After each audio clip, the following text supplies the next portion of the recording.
E aí, galerinha? Aqui é a Vitória Mineblocks e o vídeo de hoje não é nem um pouco feliz, tá? Infelizmente.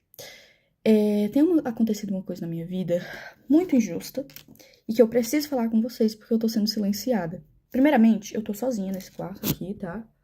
Ó, tô sozinha. O que que tá acontecendo?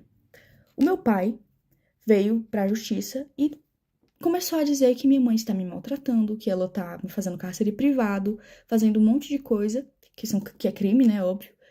E estão do lado dele, os órgãos públicos. Ministério Público, Conselho Tutelar, inclusive.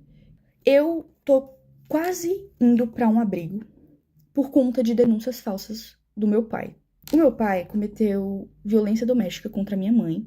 E isso foi 1% das coisas que ele já fez. E comigo também, ele cometeu diversos abusos. Quando eu tinha 11 anos de idade, meu pai me colocou sem roupa na frente dele. E eu já tinha corpo, já tinha seios, e ele me colocou com pelada na frente dele, com 11 anos de idade, tá? E ele me obrigou a ficar sem roupa na frente dele, e eu tentava tampar, né, porque eu tava me sentindo extremamente desconfortável e mal, eu tava chorando pedindo pra ele, eu tava implorando pra ele deixar eu me vestir e deixar eu me tampar, e ele começou a gritar dizendo que ele não era pra mim tampar e que era pra mim soltar a mão. Uma criança de 11 anos de idade. E isso foi pouco, perto de tudo que ele já fez. Eu cresci vendo meu pai tentando matar minha mãe, eu cresci vendo meu pai maltratar minha mãe. E antes que alguém pergunte, por que sua mãe demorou 12 anos para se separar do seu pai? Porque ele ameaçava matar os meus avós, que são os pais da minha mãe. Muita coisa aconteceu enquanto a minha mãe trabalhava.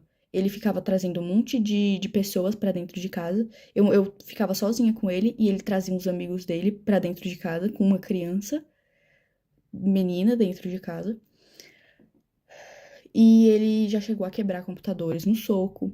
Ele já chegou a quebrar muitas coisas.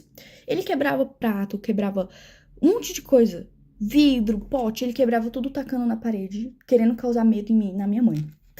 Ele ficava, quando eu usava regatinha assim, e vinha o detalhezinho, ele ficava fixado naquela blusa, ficava olhando como se eu fosse um objeto. É nojento a níveis assim, exorbitantes, tá? E o que mais me revolta é que os órgãos públicos não acreditam na minha palavra e na da minha mãe. O meu pai já chegou a correr atrás da minha mãe com faca, ameaçando matar ela. Ele já chegou a chegar na minha frente, isso tudo na minha frente. Ele colocava eu e minha mãe no carro e começava a correr em velocidade muito rápida para causar medo. E ele já chegou a quase bater várias vezes o carro, tá?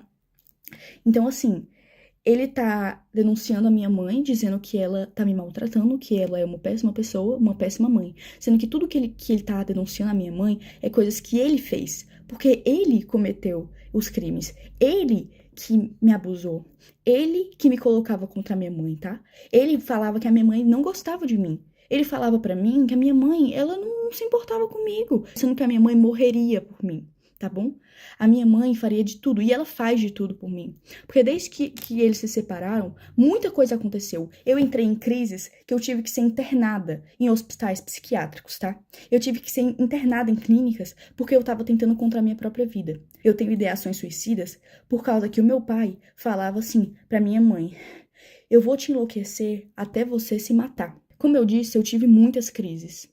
De todos os traumas que ele me deixou, não tinha como eu não agir diferente. Me desculpa, mas eu não conseguiria não ter crises. Eu tenho crise de pânico, eu não consigo sair de casa, eu não consigo ir pra escola, porque a gente tem medida protetiva contra ele, e ele infringiu elas. Ele veio aqui em casa, ele tá de tornozeleira eletrônica, mas ele passa na frente da minha casa. E a justiça não age. Ninguém tá acreditando no meu lado. Eu fui ouvida uma vez. E nessa vez, ainda banalizaram o que eu passei. Banalizaram os abusos, banalizaram tudo que ele fez. Agiram como se eu estivesse mentindo, agiram como se eu estivesse inventando aquilo tudo, porque ele manipulou todo mundo. Entendeu? É isso que ele é, manipulador a níveis extremos. Ele tem áudios prometendo acabar com a vida da minha mãe. E a justiça não leva isso em conta. Eu tive crises de ficar completamente fora de mim. Eu completamente, assim, em pânico. E mesmo assim, não acreditam no meu lado da história. Porque dizem que, você não tem provas de que ele abusou você. Então todos os traumas não são provas. Porque a gente, enquanto tava sendo abusado, o que a gente ia fazer? A gente ia pegar um celular e começar a gravar pra ele matar a gente na mesma hora? Eu acho que ninguém tá entendendo aqui da justiça daqui da minha cidade, que eu moro em Tianguá, Ceará. E eu quero denunciar o Conselho Tutelar. Porque ninguém tá dando voz às vítimas de verdade, estão dando voz ao abusador. Entendeu? Porque o Conselho Tutelar dá informação pra ele, porque ele já foi motorista do Conselho Tutelar daqui de Tianguá. E ele tem essas amizades. E falam pra ele as coisas do processo que ele não poderia saber. Ele foi na minha escola, mesmo tendo medida protetiva. A minha mãe tenta ao máximo não falar como tá o processo, porque isso já me deu diversas crises. Um oficial de justiça veio na minha casa porque ele pediu pra tirarem a medida protetiva. Por que ele quer que a gente tire a medida protetiva? Porque ele quer ficar passando aqui, mesmo com tornozeleira eletrônica, ele continua passando aqui na frente. Ele quer fazer medo, ele quer torturar, porque ele ama isso. Ele ama torturar. Eu conheço o meu pai. Ele não é quem ele aparenta ser. Ele é manipulador. Então, assim, antes que pensem mas é porque ele tem algumas fotos de quando eu era pequena, ele tem alguns áudios de quando eu era pequena e quando a minha mãe ainda estava casada com ele, né? Como tipo assim, porque você demonstrava muito amor pelo seu pai. É óbvio. Eu era uma criança. Que criança que não vai amar o pai?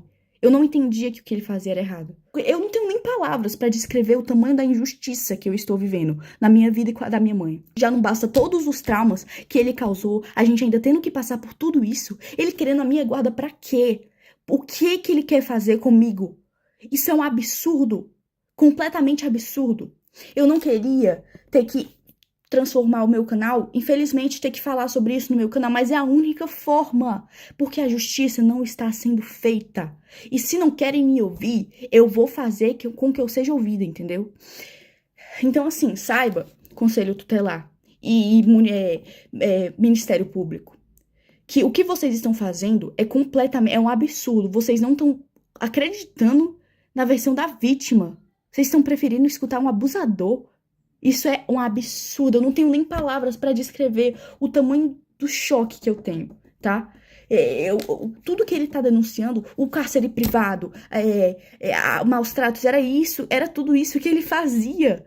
Era exatamente isso que ele cometia. Ele proibiu eu e minha mãe de a gente sair de casa. A gente não podia sair de casa. E se saísse, ele surtava e quebrava as coisas. Tô cansada de ter que viver com medo, porque eu tenho medo de sair de casa. Porque eu sinto como se ele estivesse me vigiando. Eu não tô indo pra escola, eu tô tendo que estudar em casa, porque eu tenho medo.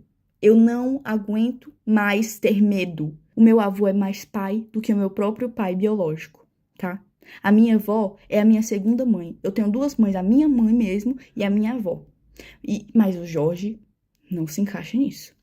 O meu pai não se encaixa nisso. Ele não é família. Ele só é genitor. Mas ele não é família. Ele não é um pai de verdade. Porque um pai que ama não faz as coisas horrendas que ele fez. Então eu venho aqui pedir justiça, tá? Porque eu não aguento mais não ser ouvida. E eu quero pedir perdão se isso causou gatilho pra alguém, mas é o que tá acontecendo. Eu não posso esconder mais isso. Porque vocês me acompanharam desde que eu tinha 8 anos, então vocês merecem saber.